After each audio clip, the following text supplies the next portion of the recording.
সবাই কেমন আছেন? আশা করি ভালো আছেন। এই যে আমি আজকে ছোলা রান্না করব। তো ছোলা তো আমার এই যে ছোলা আমার ফ্রোজেন করা ছিল, এটা আমি এখন রান্না করব, শেষ হয়ে গেছে। তো আমি এই যে এখন ছোলাতে আদা রসুন যা লাগে যেটা দেওয়ার দরকার দিই সব দিয়ে দিলাম। আর এখন আমি দিব হচ্ছে এই যে আমার বেসন গুলানো, এটা আমি একটু দিব। বেসন যে বেগুনি পেঁয়াজের জন্য গুলায় রাখছি, এটাই আমি একটু এখানে দিব।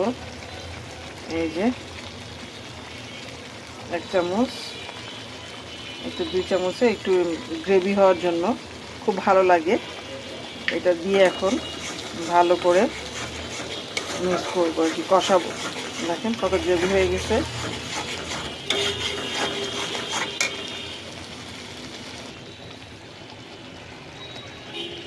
এই যে ছোলা দিয়ে দিব।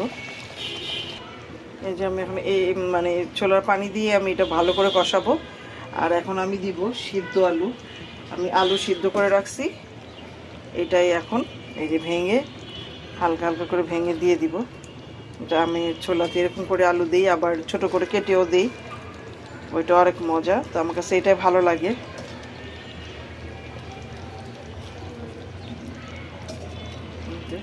এটা এখন দিয়ে দিলাম, দিয়ে এখন নেড়ে দিব একটু ভালো করে।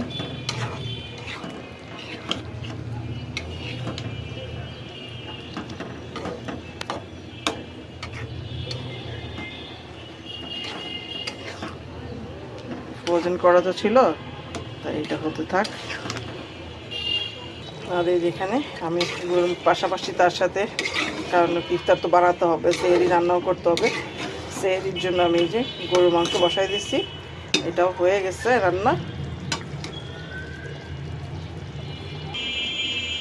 এটা হয়ে গেল আমার ছোলা। দেখেন কত সুন্দর হয়েছে।